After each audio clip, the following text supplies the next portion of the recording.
especially in Breslov, there's the idea of crying out to Hashem without any words, just crying.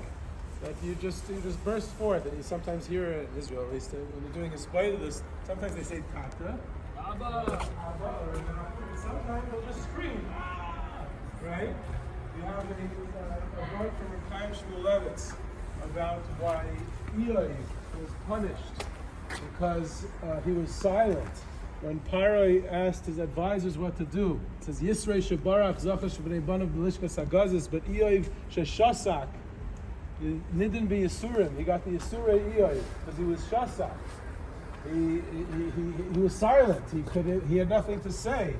And Rav Chaim Shmulevitz said, what was he supposed to do? He couldn't have stopped it. And he said,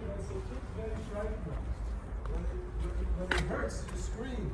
And it doesn't matter if you could do anything. It's a spontaneous reaction. It hurts. It's painful. You scream out. He said a child, when it's painful, he doesn't make a cheshbon. Is it going to help if I scream? It's going to make my blood stop from my cut, and it's going to make it better. He screams because it's painful. Then Setutve Shreitman. So here you have from Chaim Shmulevitz, the Litvas, Breslov, and Chasidus. You have Inyanim and Tefillah, which everyone can relate to, of Tzedakah. There's this universal idea throughout Yiddishkeit of crying out. And therefore, it doesn't necessarily have to have been Shema Yisrael. It doesn't necessarily have to have been some other saying. It was a cry. It was Klal Yisrael screaming, like the Zunder Commander said, he couldn't even remember any words. They're crying out with no words because there's nothing to say. It's just this pain. And when we go into this memorial, there's no words. There's no explanations. It's going deep into this pain, into this endless maze. And it sits here silently. But it's a sound of silence. It's a thundering silence. It's the middle of this big bustling city that this is it's screaming. What is this place? Like Noah was saying, people are saying, what is this? What's going on here? And that's the cry of pain in Klal Yisrael that we went through in our long goals, and especially in the terrible Holocaust, the memorial of the murdered Jews of Europe.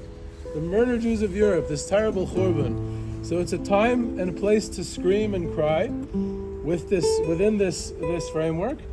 And that scream and cry can be in the form of a song. Because the Gerrer Rebbe's oldest son did not go with the Gerrer Rebbe, the Reyemes, to Eretz Yisrael and escape the beginning of the war. Rav Meir Alter, his B'chair. And the Gerrer Rebbe said, why aren't you coming? And he said, because someone has to stay with the Hasidim, and I'm going to stay. And he eventually gets gassed in Treblinka together with the rest of the Gerrer Hasidim.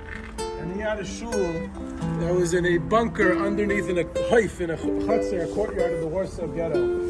And during the Great Deportation, the Gross Action from the Warsaw Ghetto, every day 5,000-6,000 Jews in Warsaw were brought to the Umschlagplatz, to the deportation area, the gathering area, where they were loaded onto trains to Treblinka to the gas chambers.